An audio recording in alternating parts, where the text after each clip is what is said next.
All righty, so here we go. This is one of my favorite parts of every webinar is flinging the door open so all the people can run in the door and we can start to welcome everybody who, there we go, welcome everybody. And of course, as soon as I fling the door open, more people show up and more people and more people. So welcome everybody. I didn't get a chance to notice who came in the door first, but you're all the first today. And you, because everybody, we had a lot of people waiting. So it was like I'm picturing like those old cartoons where all the characters try to run through the door at the same time and all the feet are kind of running in the air. That's just kind of the image that pops in my head because it's Friday and I've probably had too busy of a week. So I'm just making things a little more fun here, hopefully. Anyway, I want to welcome everybody as more people are joining. Please go ahead, get settled in. Make sure you find that chat window because I know you are going to want to engage today with Marcus and Cody because this is a cool project and I know you're going to have questions and they've got lots of answers for you. So get ready to get into that chat. You can go ahead and get in there and say hello.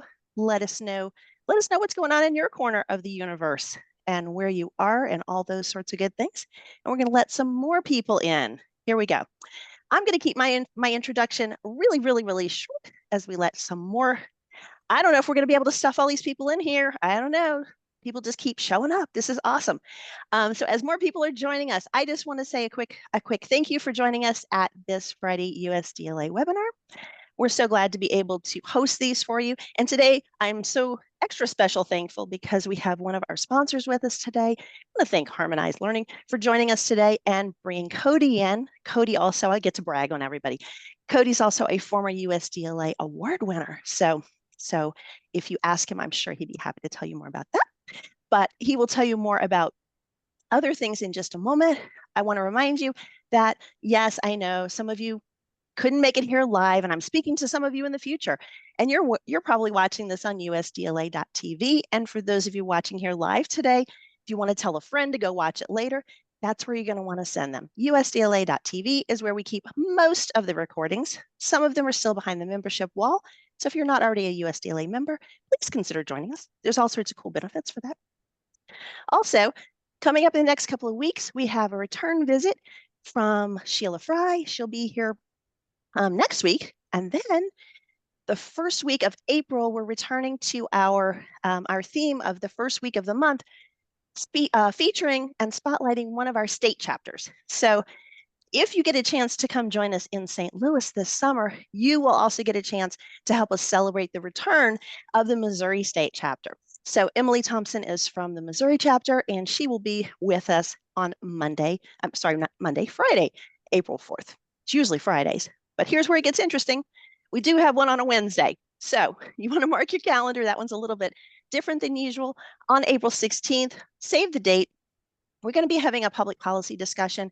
We're a membership association. We listen to all of you and what you want to hear and what you want to talk about. And we've been hearing that many of you wanted to get together in a sort of informal networking sort of way to have some discussion about things going on right now. We also, if you have not already taken the survey, we do have a survey out there. I'll drop the link into the chat in just a moment. But if you haven't taken the survey already, and you want to share what's going on in, again, your corner of the universe, what your concerns are, the topics you want to hear about, all those sorts of things, we invite you to take part in that survey. We're going to start releasing the survey results in about 10 days to 2 weeks. So stay tuned for that. We're going to be telling you what all of you had to say about that. Also, I mentioned briefly this summer, our national conference. If you can come join us, we would love to have you join us June 23rd, through the 26th, back in St. Louis, different hotel than last year if you came last year. But we want to invite you to join us there. We do also have a virtual option because we understand not everyone can travel necessarily or wants to travel. And so we do have some virtual options. All of that information is on our website. You can go check it out. You can speak to any of us here at USDLA. We'd be happy to answer any questions. But I do want to just let you know, unlike some conferences, ours is very heavily focused on people getting together, collaborating, networking, all of that. But we do have 4 amazing keynote speakers coming in, talking about everything from personal branding to AI, of course, because people want to hear about that apparently. It's a little thing going on. We also have more workshops than usual, and we have some very special workshops. We have one that is an actual certification in the gamification space. We also have a very special one to help people prepare for the Title II accessibility changes that go into effect April 2026. So we check out the website for that. The complete schedule of all the programming is available to you. But again, we also have other activities there in terms of networking and also our award luncheon. So come and celebrate with us all of the 2025 award winners. And finally, I have to say thank you, a huge thank you to all of our sponsors. As I mentioned today, we have Harmonize in the house with us, which is very cool. But please take a moment, look at all of our list of sponsors. They run the gamut of hardware, software, services, everything that you would need to run your distance learning programs. So if you see somebody you know or you work with, please reach out to your rep and say hello. Talk to them about what's coming up or what you would like to see coming up with their products. And if you see names that you're not familiar with, and we do have some new names since the last time some of you have been here with me at a webinar, if you don't recognize the name, please go check them out and find out more about what they do. So these are also our bronze sponsors and exhibitors. So again, a huge thank you to all of them. The list is a little too long for me to go line by line because I want to turn things over very quickly now to the men of the hour. We have Marcus and Cody here today. So I believe Marcus is going to take it over here from here. So thank you both so much for being here today. And thank you everybody who joined us today, and take it over from here. And I would really say I'm the facilitator man of the hour and Cody is the actual man of the hour.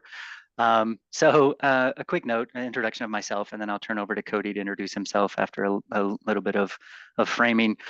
So I'm one of the founders of Harmonize, and we like to spend a lot of our sponsorship and marketing dollars on showcasing what instructors manage to do with Harmonize. And so this is one of those cases where, I hear about a project, I am fascinated by it, I'm just digging into it, and it's not something that you're going to have Harmonize to use.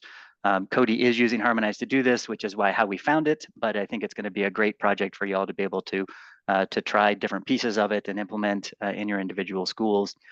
For those that aren't familiar with what Harmonize is, we are primarily a discussion tool to replace your LMS discussions that allows much richer interaction. And in this case, in particular, we're going to focus on some of the screen sharing and video critique capabilities that Harmonize has built inside of it. I will do a demo towards the end, so we're not going to dominate this with demo of Harmonize. We're going to let Cody get through and get all of your questions answered. He will touch briefly on some of the things he was using Harmonize for. If you want to hang out at the end and see a quick little demo of that, I will do so. Obviously, no obligation to do that. And I will be in the chat. So get any of your questions you have into the chat. And then Cody and I work through the slides, so I know the content that he's going to present, and I'll figure out, do we interrupt him now and bring that question live, or do we table it for a minute or two, those types of things. So by all means, put them in the chat, and I will be facilitating those, answering which ones I can in the chat, and then interlacing them in as we go. So without further ado, I will turn it over to Cody and let him take it away. Thanks, Marcus. Thanks, Valerie. It's a pleasure to be here with you guys this afternoon.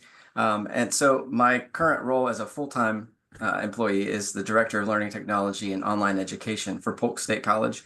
But as your presenter today, I'm actually presenting as an adjunct instructor because I teach our first-year seminar program, and I'm one of the designers of the course that we use for that program. So we're going to focus in on the Capstone project that we use in the online version of that course in today's session. So we'll go ahead and jump right in. So we're gonna talk about a little bit of what our first year seminar entails and kind of how it's built. We're gonna look at some data points. I'm gonna give you an overview of the project that we've built to use as that Capstone project I mentioned a moment ago. And then I'm gonna show you how we've streamlined the process with Harmonize and how assessment works and how the students can interact, and it all kind of culminates in that learning experience there. And then Marcus is going to take it back over and give you the nuts and bolts of how we did it. So let's jump right in. So at Polk State College, every first time in college student, that's an FTIC. That's a higher ed term. So if you haven't heard that before and you hear me say FTIC, that means first time in college. we have a high population of those at our institution. So we're a 2-year state college in Central Florida, and we have an annual enrollment between 10 and 15,000. It just varies between year to year, but our FTE is right around 6,000 to 7,000. So we're a sizable institution, and since COVID, we've maintained about 50% of our instruction online, right? So we haven't returned fully back to face-to-face. We still have a significant increase in percentage there that has sustained itself. And so our first year seminar is a required course for graduation for every incoming freshman that is an AA degree seeking student. And it's designed to help them get acclimated to what college is, help them to find resources that the college offers, get connected to the campuses and their peers and their instructors and different organizations that are available through campus, basically, or online or in person, right? So those experiences can be done both ways. It involves an element of faculty coaching. So they have to meet with their instructor and have a meeting about their future career. They talk about kind of what they're doing in life. Are they working full time? Are they going to school, while raising a family? What's their situation? What are the obstacles they're looking at? And how do we help them overcome those through the time that they're at Polk State and through this course? And so woven throughout the course is what we call the Polk project. And that's the capstone that I mentioned before that culminates all the aspects that they encounter in the class. And so one of the unique things about what we do with first year seminar at Polk State is we use a common course template shell. And so for all of our face-to-face sections, they have one common course shell that every instructor that teaches gets. And we have the same for the online sections. And we teach hybrid as well, just not as many.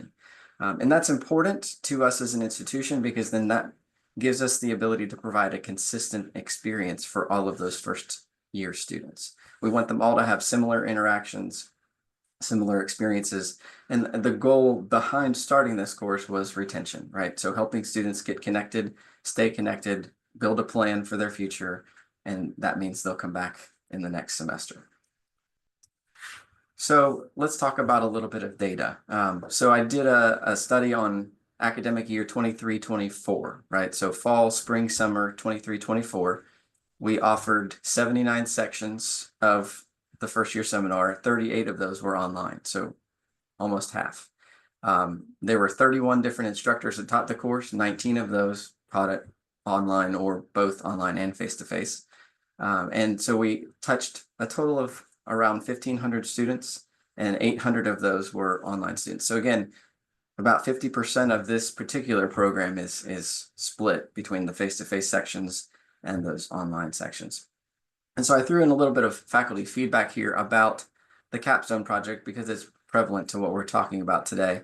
And so you can read that, you can go back and read it later, but it basically just talks about how Harmonize really enables a seamless workflow to be able to accomplish this and engage the students in the online environment. And so that's why we're here today talking about it, because it's a product that we have used for about 3 years here at Polk State to enhance our discussions, and our faculty love it.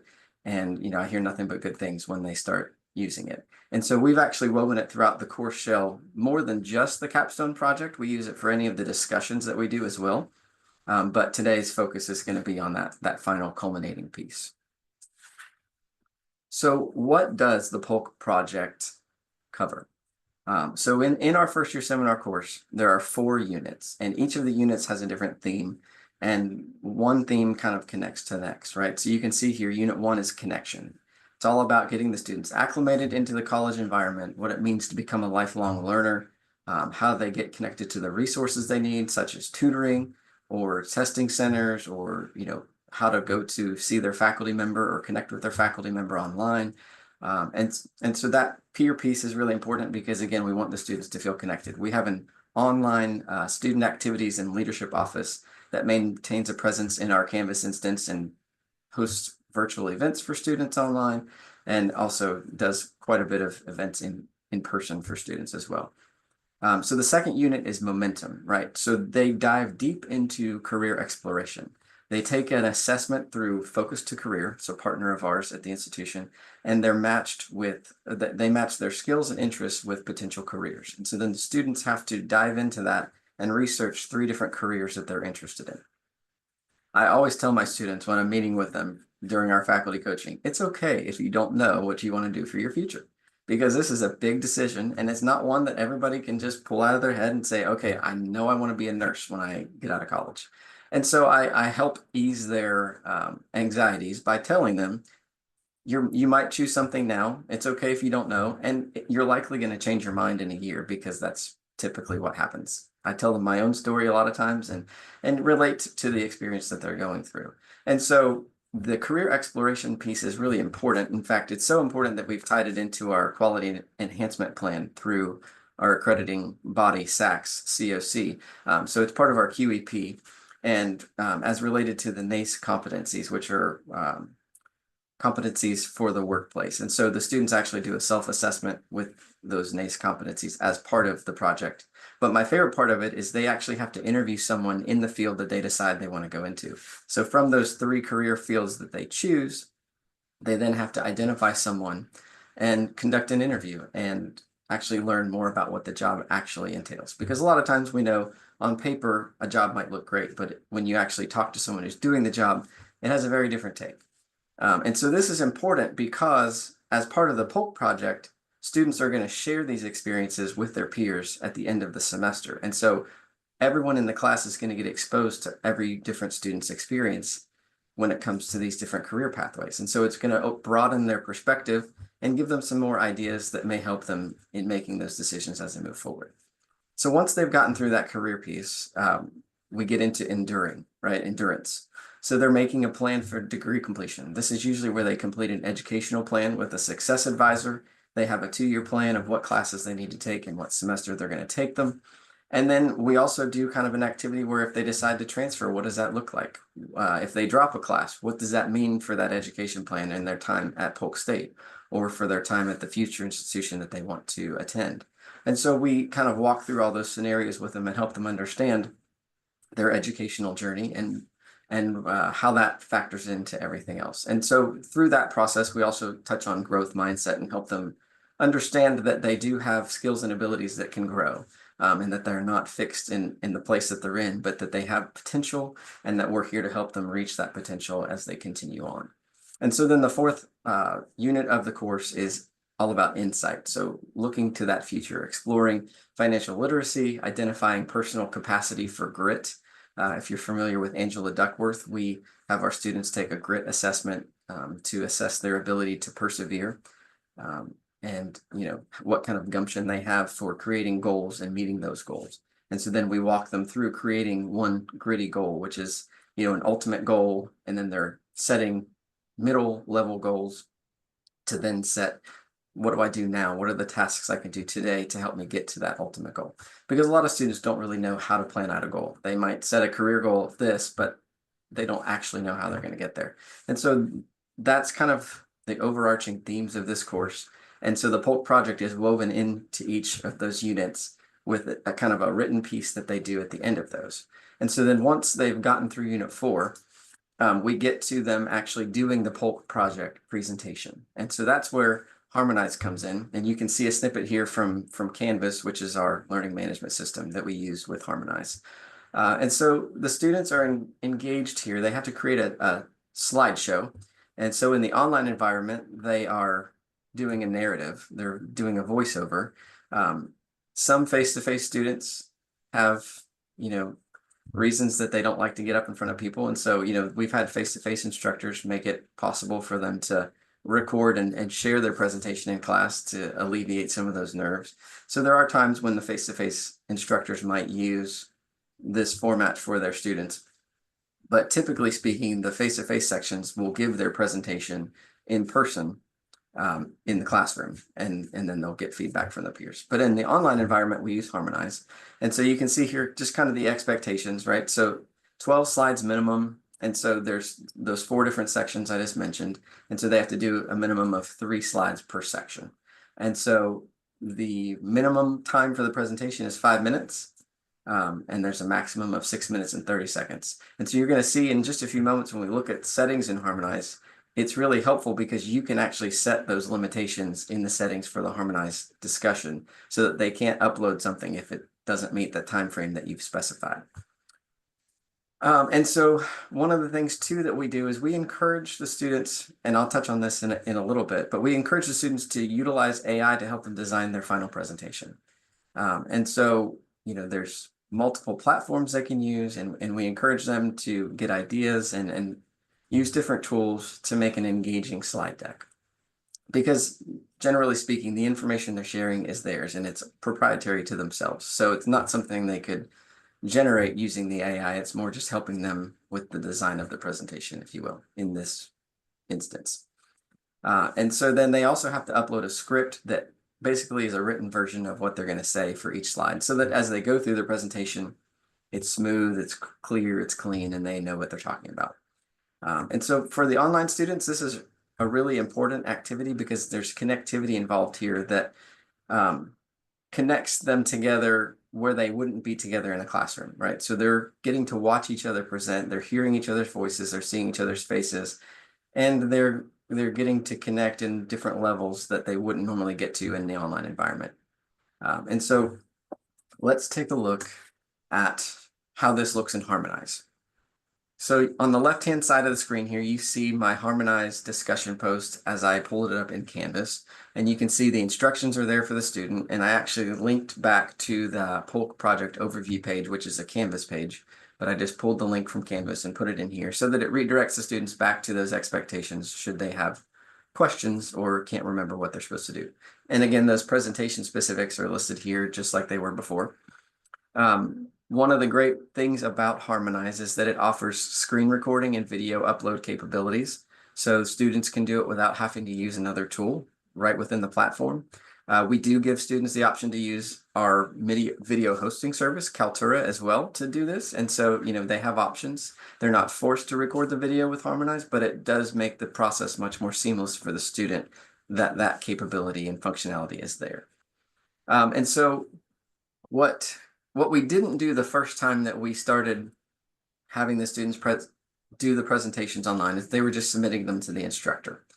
And it got kind of boring, after watching 5 or 6 5-minute videos. And it's like, this would be so much more beneficial if the students were actually getting to see these and interact with each other. So that's why we decided, let's put this in Harmonize, and then let's come up with some engagement questions. And these are really the vitally important piece of this assignment and what makes it so important. So the students have specific criteria that they have to respond about to 3 of their peers' presentations. So they can't just watch the first 2 minutes and, it's great job and be done. They actually have to watch the presentation and relate to themselves and give authentic responses to their peers. And so, that engagement piece has really made this project kind of more meaningful, if you will, for our online students. So some important settings here with Harmonize, just to mention those, milestone due dates are really important, which allows you to set a due date for the initial post and then a second due date for when those comments to their peers are due. I know that's always been something that's difficult to do in a lot of LMSs, and so Harmonize makes that really easy to do.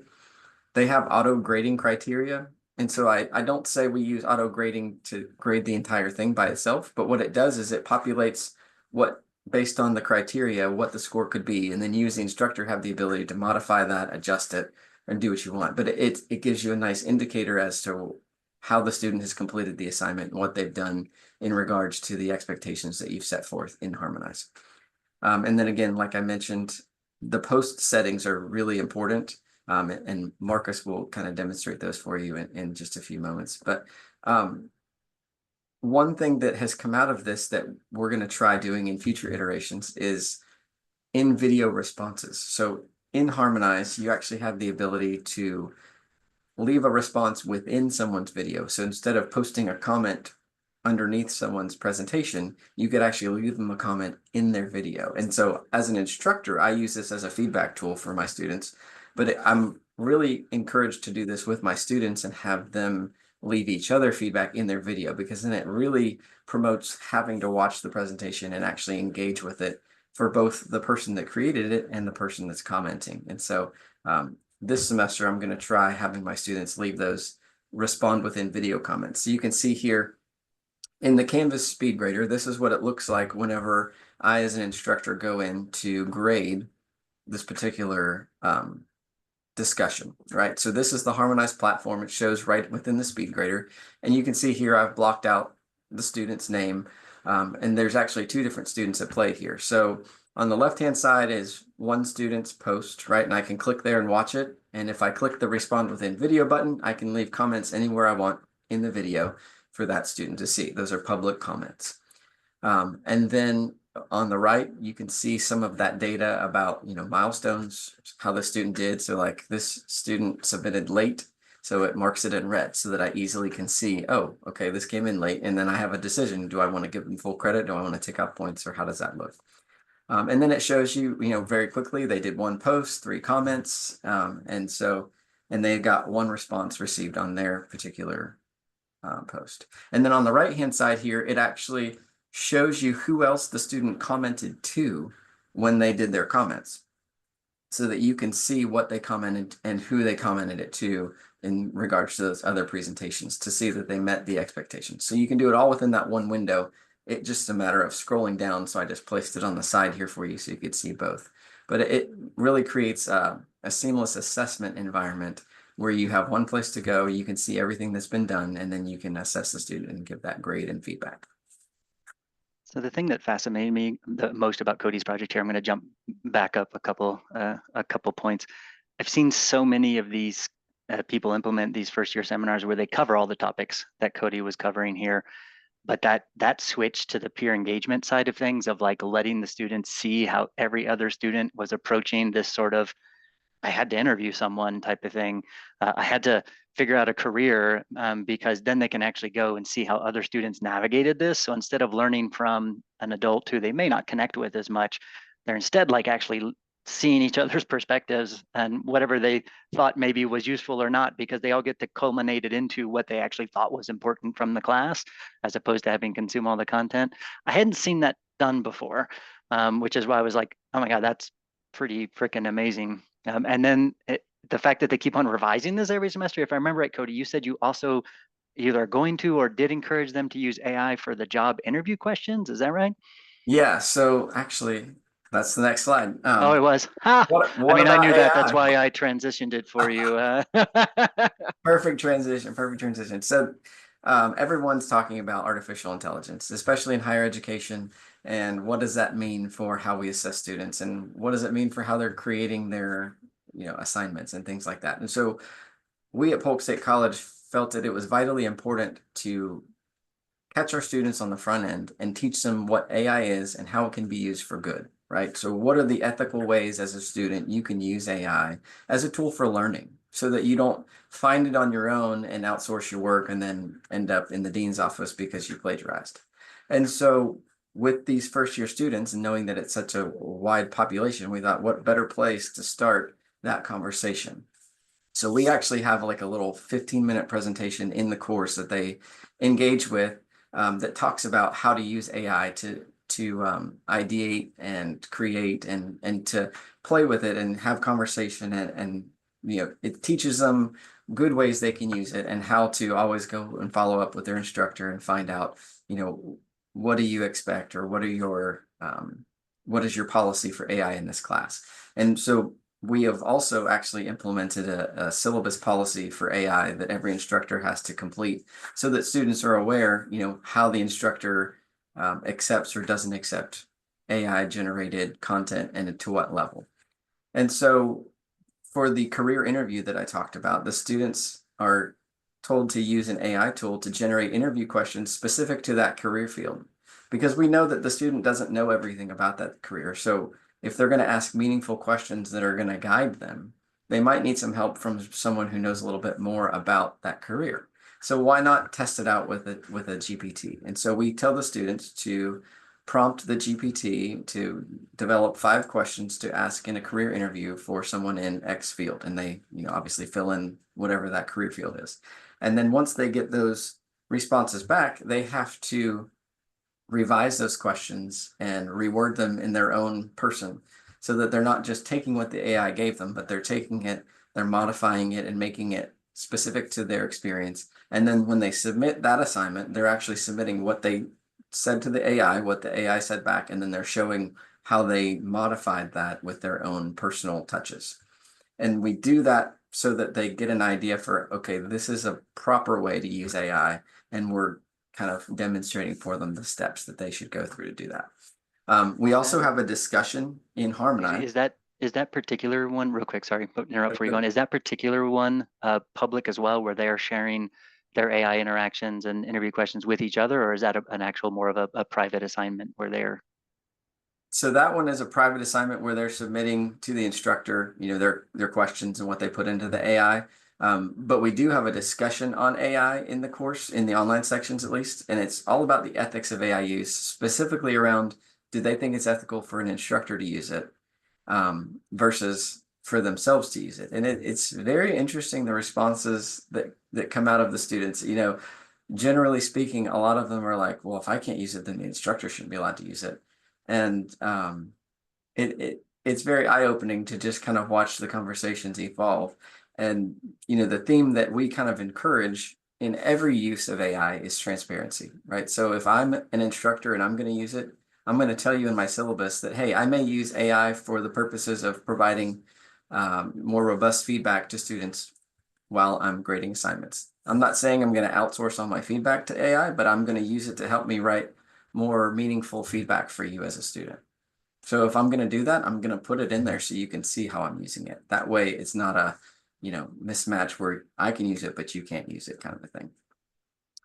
And so then to culminate that final project, we do encourage them to use AI to help them build their presentations. I don't know that I've seen a student actually use one yet to do that. If so, it wasn't blatantly apparent that they used an AI to design their presentation. But that capstone project presentation promotes the authentic created product by the student using video, which makes it less feasible to use AI to generate the project. So this is authentic assessment. So in this instance, there's not a concern that the student has outsourced their work, because one, it's all about the student and their experiences. And two, they have to create this themselves, and we're going to see them in the video. It's not something they can just outsource and submit. So authentic assessment is a great way to keep your students on track when they're using AI. All right, Marcus, you're up. Yeah, a couple. So let's get, if there's any questions in the chat about this before we go into Harmonize, I want people to be able to ask those. I'm also like, the fact that you're doing this with the career that they chose. Do you feel like I feel like that must be the most important topic to these students, right? I'm in school, I'm paying for this because I want a job. The fact that you're doing this AI training with their career in mind, do you feel like you get more engagement than you would normally from a first year, state college student, or is it hard to judge that? It's a very subjective question, I know, but it seems like one of the most important things to be able to start to get them jumping in and engaging. Yeah, that's a great question, Marcus. What I can tell you is, in that presentation where we kind of teach them about AI and how to use it, we do cover why it's important for them as a student to know what AI is and know how to prompt an AI and how to utilize it, because the workforce is looking for people that can use AI to solve problems and to, generate ideas and make their company more successful. So we do kind of cover why it's important for them to be aware and know how to use it, because it's going to be something they're going to need to know how to do in the workforce. And if they know how to use it appropriately, then they're not going to get themselves fired by, generating a report that their supervisor asked for with AI, and then, it not be what was needed. Do you couch your actual ethics policy and some of the ethics discussion of it in a similar workplace manner like that? Or is it still very academic in nature of like, this is what your instructor is? Or do you compare the instructor to the boss of like, you're going to have 10 careers throughout your life and each boss is going to be different and good luck type of thing? So it's more geared toward the workplace. We actually give them some statistics about the types of jobs that are centered around AI, and what types of skills they want workers to have coming out of college, and how those skills play into different jobs that have been created in the last 2 to 3 years since AI has kind of come about. Positions that, like an AI prompter, that wasn't a position that existed at most organizations 3 years ago, right? But now they may be hiring somebody just to write prompts for an AI. So things like that. We actually make it workplace focused. And I know this is pretty nascent to be able to do, because who knows, but have you started to have discussions around which careers may be under threat from AI, therefore should you pursue that, or should you modify your goals a little bit? For example, copywriter is going to be a much harder job to get, given that AI can write a lot of that, et cetera. Like, has that worked its way into their thought process yet?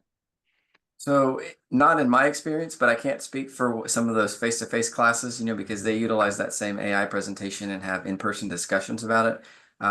But that's a really valuable conversation that I think maybe we can add into the mix as we're kind of navigating this topic with those students. I keep waiting for AI to replace my job so I can like go, I don't know, relax more. We can't replace you. We can't replace you. My employees disagree sometimes, but I'm not going to disagree with that. If I could, I just want to toss in too, while maybe some people are still thinking about questions and while we're sort of in between sections, I just want to applaud. Well, the whole project is great. First of all, just top to bottom. I have all kind of notes of things, but one of the things I just wanted to point out to people that I think is unique that perhaps we haven't talked about is how you're using the term capstone. I think that's a huge thing. Language matters. And I think capstone can be a very sort of intimidating concept. And to be doing it with students at the beginning of their educational career, I think is so valuable, because one of the things I do a lot of work for, I do primarily workforce training. And one of the things that we're trying to get more people to recognize now is that there are capstones or milestones or those re-onboarding periods throughout their career. So I just wanted to point that out. I love the fact that you all are kind of couching it as a capstone project at the beginning, rather than how we normally think of it as sort of this culmination and this big scary sort of final thing. So I just wanted to applaud that in terms of the use of the language there. So that's just a little something.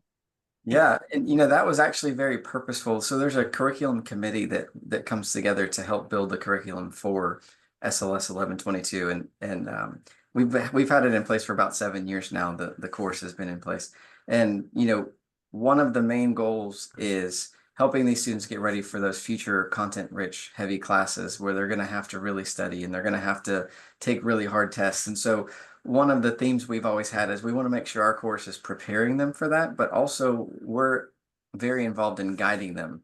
So like as they're in this first semester with us and we do those faculty coaching sessions, if they run into an instructor that's really hard to deal with, or if they run into a project that they're having a really hard time with, we tell them we're your go-to person here at the college. So if you ever have an issue you need to talk to someone about, come to us so we can help guide you. And so then that gives us that opportunity to be their go-to person and really help them navigate those tricky situations where maybe they don't get along great with this professor, or they're not sure what the expectations are for this project. And so we can partner with them, help them look at those things as they move on in their college career. Do you have advisors that also participate in this class? So we have a high population of student success advisors that teach the class as adjuncts. Okay. We have lots of people actually from different areas of the college that teach it, and that's purposeful as well.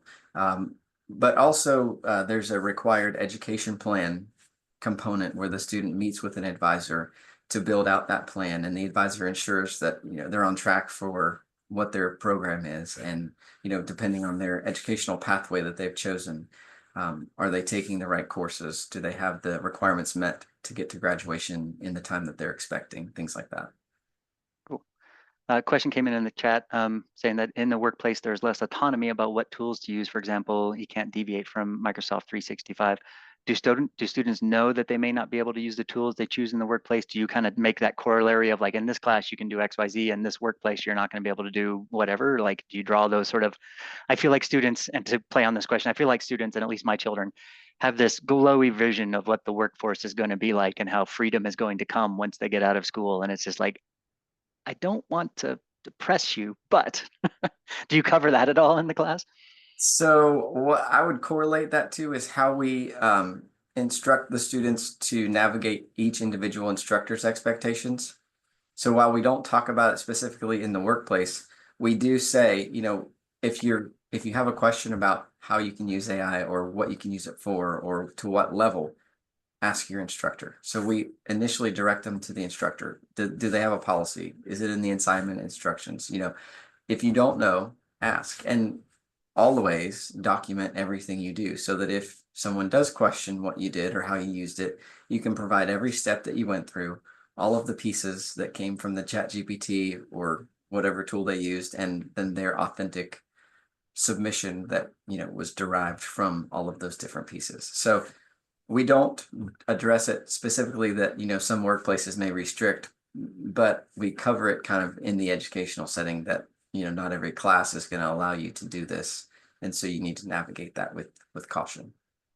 Okay, that makes sense. Do we have other questions for Cody before I shift modes into showing you what screen share and comments within video and such looks like? If you want to hang out for a little bit of a Harmonize demo, I can do that, but I want to make sure that I'm sure some people will leave when that happens because you want to hear about Cody and not hear about Harmonize. That's totally fair. So I want to see if there are any other questions for Cody before we roll into a little bit of how to screen share and video commentary and such work as an example inside of Cody's class.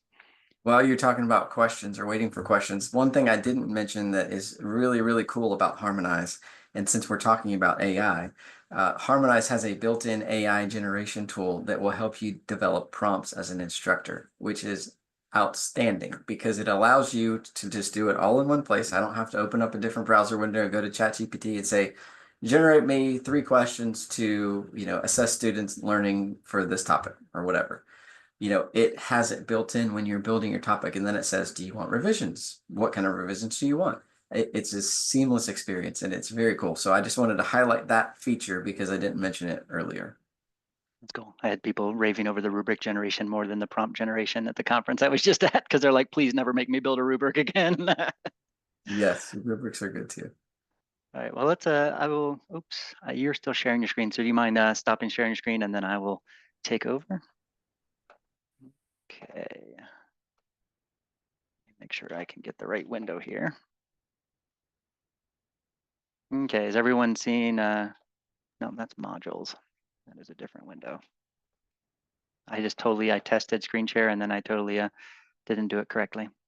All right, are you seeing unflipped video examples? Screen share, anyone? We're seeing Canvas modules. It says multimodal 15. Well, that's the other monitor. We will roll with that one then, and we will just play with that.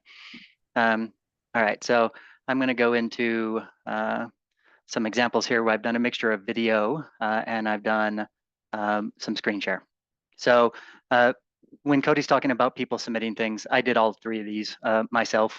So they're all coming in as if it were my post. But you can picture that each of Cody's students would have come in as a submission here and be a card. If they have done a PowerPoint presentation, the student were able to screen share it and we will load that directly into the content for them, and we will auto caption it for them so that they don't have to go use a third-party tool. If you do try to implement this without Harmonize, you can use Chrome, you can use Zoom, you can send your students off to other tools to do it. This is just a little more seamless, but those do work as well. So you can still accomplish this. And then people are able to respond to that. So another student could come through and he was mentioning sort of the response within videos. You can actually leave timestamp commentary on the videos as well. You can do this by requiring, posts and comments and then encouraging the students what to do. The students don't have to respond within video. When they're responding, they can add any type of commentary they want. And when they are creating their posts, it's literally as easy as, let's say I'm going to, so when I grow up, I want to be a CEO. That will be my job, dream job, which that was not true. I didn't know what I wanted to be when I was in college. They can do some simple text, but the thing that Cody is having his folks do is that they're using our screen share feature where they literally click record screen. And just like I'm doing in Zoom and or you would do in Teams, you're just going to select the screen, be it PowerPoint, be it Google Slides, be it whatever. And then they're going to share that screen straight into Harmonize. And then that way they can write some stuff, they can do their presentation, maybe they can even record some video and do some thoughts on video reflection on what they're doing to say, okay, I did the PowerPoint presentation, here's where I struggled, here's what I thought about, etc. This type of thing gives them the ability to do multimodal assessments and really say, okay, maybe I used the AI to help me build the outline, but I did the power presentation. I presented it. You can hear me talking and I'm reflecting on the learning as well. And all of this is just done inside of the LMS, which I think is the big key thing that made it easier for Cody's team to be able to accomplish this. Because when you're dealing with 1,600 first-year students in a state college, how many of those are you going to have technical issues with struggling? And so this is kind of our goal is we don't edict how you teach. We just try to give tools to people like Cody to be able to make easier things happen, better things happen inside the classroom, to be able to present with those. And every single video, whether it's the video I recorded or a video I uploaded or a video I screen shared, they all get auto captioned, and they all, you can limit the amount of time, like Cody was saying. You can come into the settings and be like, no more than 6.5 minutes, because please, I do not want to hear 30-minute presentations from students who are really excited to become race car drivers as a career. Not that I have a son that is obsessed with race cars, but so that you can limit them down as well to be able to what they want to do. And you can do different limits for the screen share versus the video and those types of things. So lots of power for the instructors to be able to do it. And we also offer, and this is something that that Cody hasn't taken advantage yet because it's brand new, but there's an AI coach that you can provide to the students as well. So if you've generated a rubric, you can actually let the students self-assess against the rubric. So once again, when you're in that early phase and you're trying to teach your first-year students how to read a rubric and how to self-assess against a rubric, we will offer an AI tool that will help them make that a little easier as well. So that they can learn to read a rubric, they can learn how they're doing on a rubric, they can try to make it better on their own before they turn in their work, so that by the time they get it to the instructor, they've learned to center the rubric in their work process as well. And in particular, especially with some of those first-time college students, especially generationally, those that need the most help are least likely to ask for it. So if they have some mechanism, be it external AI systems or something like what Harmonize is offering, to be able to self-analyze and figure out where they can improve, super helpful. So something else to think about when you're implementing this course is, can you give some sort of real-time mechanism or teach them how to get feedback from AI if that's something you're willing to do, because then they don't have to silently fret and be anxious and worry about how they're doing. So that was your 20-second demo of Harmonize. We're happy to show you more. I didn't want to dominate tons of time with that, though. It was really more about Cody's work with what he's doing with the tool. We do offer free semesters, so if you do want to give it a try, just contact us, harmonizelearning.com, and we can set you up with you and your team to be able to give it a whirl and see what you think about it. And I'll throw that out in the chat so you can see how to sign up for one of those. Any questions? Go ahead. One feature I'll add too, that was a big selection piece for our faculty when it came to Harmonize, was the ability to turn on, turn it in for discussion posts for that plagiarism detection piece. A lot of LMSs kind of fall short in that arena. And so that was one unique thing about Harmonize that made it very attractive for our faculty, was that they had the ability to not have to copy and paste student responses and to turn it in. It could just be turned on right there within Harmonize to be able to do that assessment.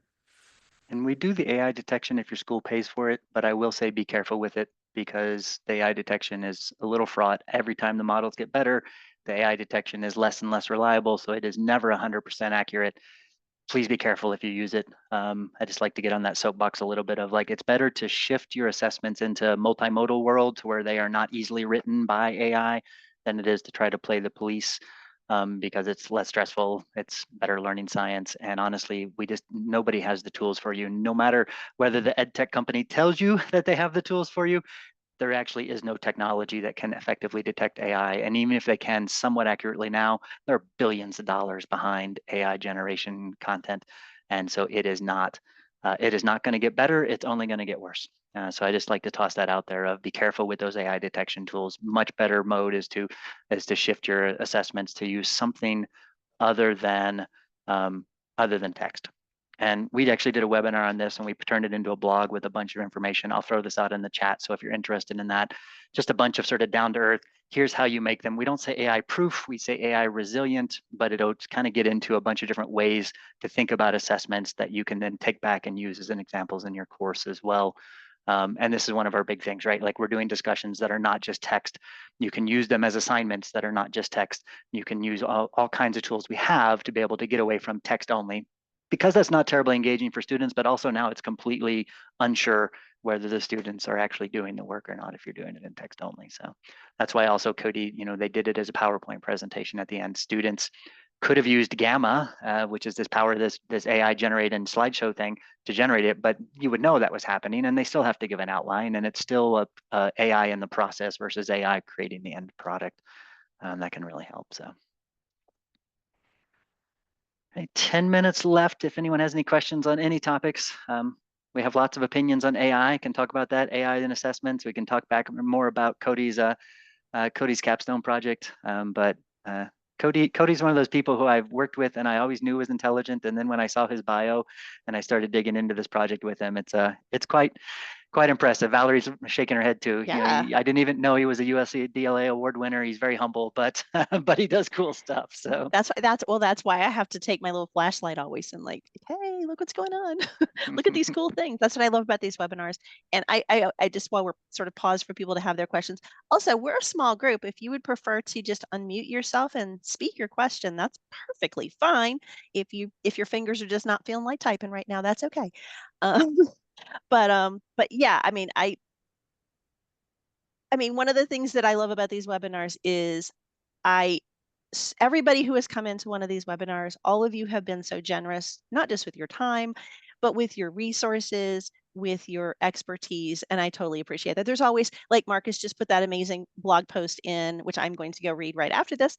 But we always have additional resources that pop up in these webinars, and that just makes us all better. And so I just want to thank the two of you while we're paused for a second for sharing your time and resources. And I want to point out, Marcus, that people did not flee the room when you said, I'm going to do a demo. I just want to point that out, which is unusual. So I just want to point that out. It was definitely worth it, and definitely reach out to Marcus separately.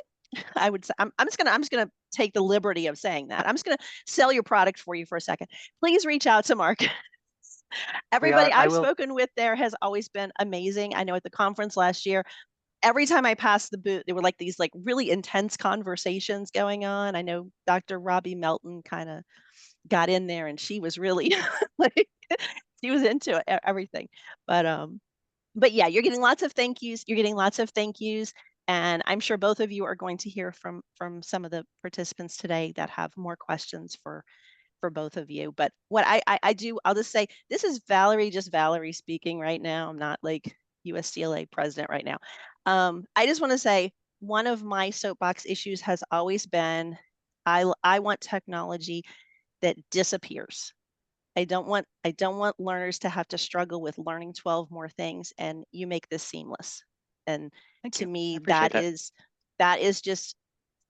always been my number one thing. I've taught technology for a long time, and I can remember those days where I had to spend a lot of time teaching people just how to get into the technology and use the technology and all that. So I appreciate all the efforts and how everything integrates beautifully, because y'all make it look easy, and it's not. Integrations are never easy. I'm just going to say that. I've been around for a while. They're not easy. And I work in a law firm for one of my jobs. And so I can tell you all about integrations that you got to integrate, and it's ugly. Anyway, so yes, and we're getting, yes, Heather agrees with me. Thank you, Heather, that students need seamless technology, because I want them to focus on what they're learning, not trying to get to it. But I also wrote down something I love about just Cody's project particularly, but it involves how the technology is used. I wrote down, because so much with the type of audience that Cody's talking about, and you both used phrases like, this might be first generation students, this might be students from all over, non-traditional students, I think, it's catch-all phrase for whatever. But I wrote down, what y'all have done is turn peer pressure into peer support, because it's very stressful on people. And both of you probably said at one time or another, like, sometimes the people who need the support most don't reach out. They're scared. There's like that pressure of, I'm not as smart, competitive, I'm going to say something stupid. And giving them those options like the AI support in the background, don't ever discount the importance of that. Don't ever discount the importance of that. I've seen it at a number of institutions handled different ways, and it's a winner. It's a winner. So thank you both for everything you're doing to help the students. Excellent. Yeah, our customers are asking us to take on peer review next, and so that's coming out this summer, because they were like, you made discussions easy, can you please go make peer review easy?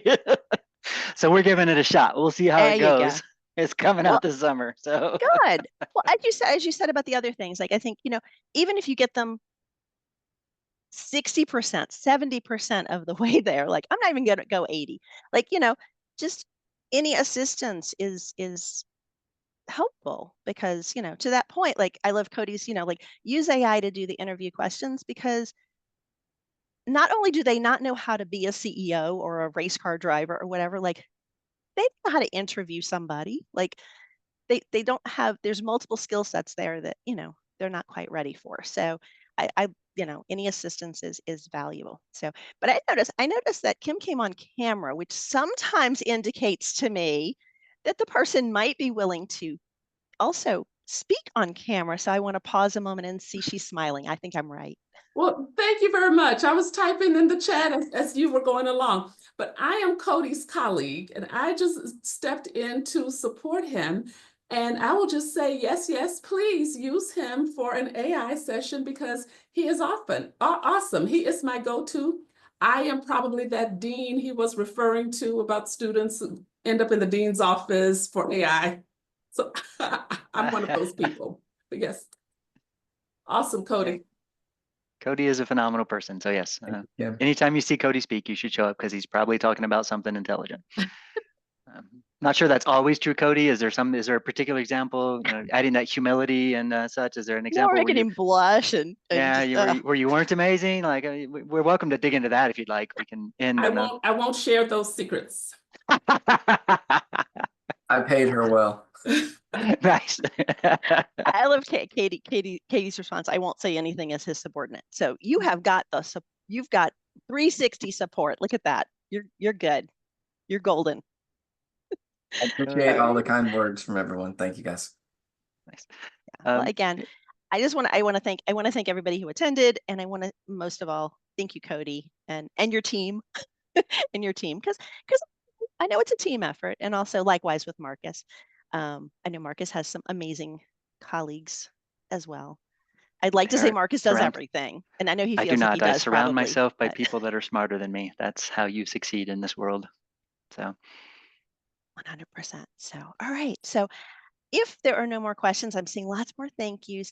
I am going to go ahead and end the recording, but I'm not turning off, not kicking you out in case anybody does want to hang out, ask another question that perhaps you feel like is not, you know, you didn't want on camera for whatever reason. So, but thank you all so much for attending today. And thank you to Cody and Marcus so much for bringing us another great session. And yes, Cody will bring you back just anytime. You're all, well, Marcus too, but you know, anytime. Y'all are welcome to come back. So, all right. I got the Marcus too, Cody. You got the Cody. You got the definitely Cody. I got the Marcus too. No, I didn't mean it like that. Oh no, now I'm in trouble.